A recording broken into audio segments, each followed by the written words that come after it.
जय हिंद साथियों। और बहुत बहुत स्वागत है आपका। आज बड़े गर्व की बात है, बड़ी खुशी की बात है कि हम भारतवासियों ने वो इतिहास रच दिखाया जिसकी कल्पना बाकी देश करते रह गए और मेरे हिंदुस्तान ने चांद पर तिरंगा फहरा दिया। जी हाँ, मैं बात कर रहा हूँ चंद्रयान 3 के सफल मिशन की। आज बड़ी खुशी की बात है कि 6:04 शाम को चंद्रमा पर जो है एक सफल लैंडिंग जो है हुई है। और इसके लिए बहुत बहुत शुभकामनाएं, देशवासियों को बहुत बहुत बधाई। और सबसे पहले हम कहेंगे कैम्फी परिवार की तरफ से सभी देशवासियों को इस गौरवमयी पल के लिए बहुत बहुत शुभकामनाएं। तो थोड़ा सा नजर डालेंगे चंद्रयान 3 की यात्रा पर कि ये यात्रा कैसी रही और कितने तरह के जो है मिशन अब तक जो है किए जा चुके हैं।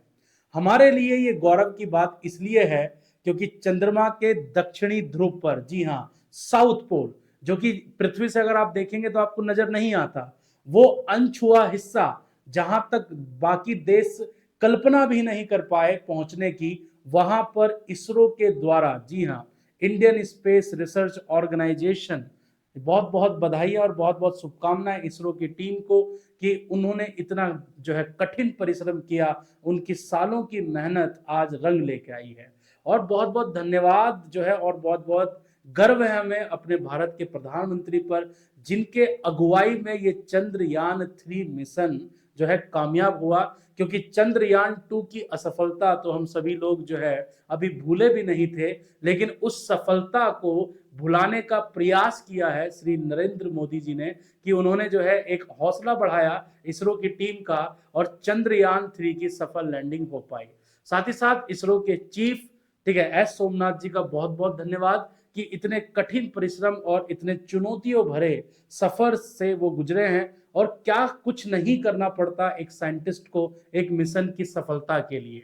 तो चलिए मैं आपको बताने वाला हूं कि 1950 में हमारा चांद से पहली बार जो है आमना सामना हुआ। जी हाँ, आमना सामना का मतलब हमारे पास सबसे पहली एक जो है फोटोग्राफ हमें मिली। 1950 में ली गई चांद की फोटो आप देख सकते हैं। आप क्वालिटी पे मत जाइएगा, आपको ऐसा लग रहा होगा कि फोटो कॉपी यहां पर किया गया है। बिल्कुल भी ऐसा नहीं है, क्योंकि 1950 की टेक्नोलॉजी के हिसाब से अगर देखा जाए तो ये उस समय की सबसे जो है हाई क्वालिटी पिक्चर थी। और 1950 में चांद की सबसे पहली फोटो हमारे सामने आई। बात करते हैं कि चांद पे जो है कितने तरह के मिशंस होते हैं। ठीक है, ये जानकारी जो है हमारे लिए बहुत महत्वपूर्ण है। और हम जानेंगे कि चंद्रयान 1 और चंद्रयान 3 जो है कौन से टाइप के मिशन है, और चंद्रयान जो 3 भेजा गया है उसका मेन काम क्या है, क्या करने वाला है, ठीक है, कितने दिन का ये मिशन है। इन सब चीजों पर बड़े बारीकी से हम लोग जो है थोड़ा चर्चा करेंगे आपके साथ। तो बात करते हैं टाइप्स ऑफ मिशन की। सबसे पहला जो मिशन होता है उसे हम लोग कहते हैं fly bye mission. Fly bye mission दोस्तों एक इस तरह का मिशन होता है कि इसमें जो हम लोग स्पेस क्राफ्ट भेजते हैं वो चंद्रमा के बहुत नजदीक से गुजरता है और कुछ जरूरी जो है जानकारियां इकट्ठा करता है। सबसे पहला जो फ्लाई बाय मिशन था वो सोवियत संघ, या जिसको हम यूएसएसआर कहते हैं, जो कि अब डिसॉल्व हो चुका है, आप सभी लोग जानते हैं, 1959 में ये पहला मिशन हुआ। और इस पहले मिशन का नाम था लूना 1। वहीं दूसरे मिशन में, जी हाँ, आप कैसे भूल सकते हैं यूनाइटेड स्टेट ऑफ अमेरिका को, क्योंकि उस समय जो काम यूएसएसआर ने कर दिया और यूएस से उसका पीछा ना करे, ऐसा तो हो ही नहीं सकता था।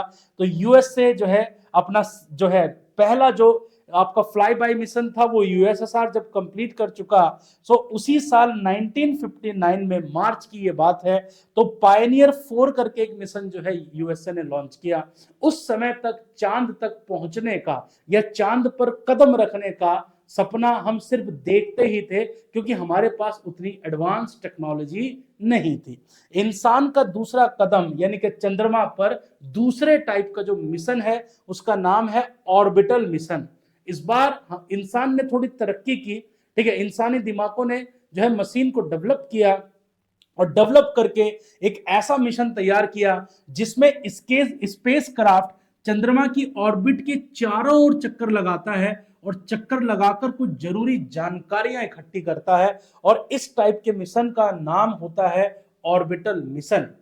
आपकी जानकारी के लिए मैं आपको बताऊं कि सबसे पहला जो ऑर्बिटल मिशन, जो सफल ऑर्बिटल मिशन था, ठीक है, वो यूएसएसआर ने किया, जिसका नाम था लूना 10। और अब तक ऐसे 40 से ज्यादा सफल मिशन किए जा चुके हैं। बात करते हैं अगले टाइप के मिशन की। अगले टाइप का मिशन होता है इंपैक्ट मिशन। अब दोस्तों आप सोच रहे होंगे कि इसका नाम इंपैक्ट मिशन क्यों है, क्योंकि ये एक टाइप का जो है क्रैश लैंडिंग मिशन है। क्रैश लैंडिंग मिशन का मतलब आप समझिए कि जिस तरह से आपके पास एक गेंद है, आप उसको एक धागे में बांध दिया, उसको गोल गोल घुमा रहे और छोड़ दीजिए, तो वो किसी से जाके टकराएगी। अब आप कहेंगे कि इस मिशन का फायदा क्या हुआ, कि जब स्पेस क्राफ्ट मून से टकरा गई तो क्या जानकारी इकट्ठी करनी होगी। देखिए, जितनी देर तक वो जो आपका लैंडर है, ठीक है, लैंडर तो हम उसे नहीं कहेंगे, हम कहेंगे जो जो वो बॉडी है, जो अर्थ जो है मून के अराउंड जो वो ऑर्बिट कर रही है, ऑर्बिट का मतलब जो चक्कर लगा रही है, उससे एक हिस्सा निकलेगा और वो टकराएगा अर्थ जो है मून की सरफेस पर। जितनी देर तक वो हवा में रहेगा, उतनी देर तक वो मून के एटमॉस्फेयर को जो है क्या करेगा, एनालिसिस करेगा। उसके अंदर बहुत सारे तरह के सेंसर्स लगे होते हैं, और जब वो टकराएगा तो एक इंपैक्ट जनरेट होगा। वहां से जो मिट्टी उठेगी, उस मिट्टी यानी कि धूल के जो कण होंगे, छोटे छोटे जो पार्टिकल्स होंगे, उनकी एनालिसिस की जाएगी। तो ये मिशन का नाम था, ठीक है, या इस टाइप के मिशन को हम लोग क्या कहते हैं, इंपैक्ट मिशन कहते हैं। और ऐसे कई इंपैक्ट मिशन किए जा चुके हैं। जो हमारा चंद्रयान 1 मिशन था, वो भी एक तरह का इंपैक्ट मिशन था। बात करते हैं, अगला है लैंडर मिशन। ये आज इसकी बात इसलिए की जाएगी क्योंकि लैंडर मिशन जो है, चंद्रयान 3 की अगर हम बात कर रहे हैं, तो चंद्रयान 3 एक लैंडर मिशन के साथ साथ एक रोवर मिशन है, जो अभी मैं थोड़ी देर के बाद मैं आपको बताने वाला हूं। तो लैंडर मिशन क्या है, इसमें क्या होता है कि जो मून के चारों तरफ जब जो है जो ऑर्बिटर है, ऑर्बिटर मतलब जो चक्कर लगा रहा है ना, वहां से एक हिस्सा अलग होता है, और वो हिस्सा जो है धीरे धीरे धीरे धीरे अपनी स्पीड को कम करते हुए सेफली लैंड करता है, कहां पर, मून की सरफेस पर। ठीक, तो यूएसए और यूएसएसआर ने, ये इतना आसान नहीं था कि सेफली लैंड करवा सके, इतना इजी नहीं था। तो यूएसए और यूएसएसआर ने अपने पहले जो सफल जो लैंडर मिशन से पहले आप जान सकते हैं 15 प्रयास किए। जी हां, आप कह सकते हैं कि 15 बार वो असफल हुए। और सबसे पहली जो सफल लैंडिंग थी, ठीक है, वो यूएसएसआर ने 1966 में की, और इस मिशन का नाम था लूना 9। बात करते हैं आगे। अब अगला जो मिशन की कैटेगरी है वो है रोवर मिशन। रोवर यानी कि आप कह सकते हैं एक रोबोट।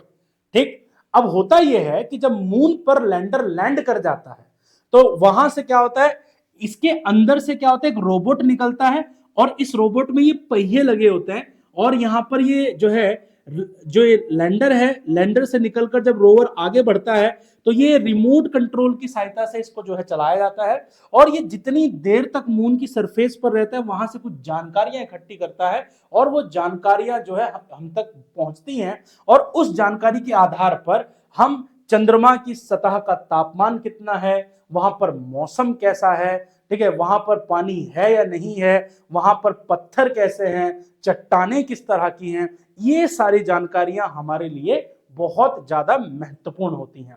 आगे बात करते हैं कि जो पहला जो मिशन था, रोवर मिशन, वो 1970 में यूएसएसआर ने किया। लेकिन रोबोट भेजने से पहले इंसान चांद पर कदम रख चुका था।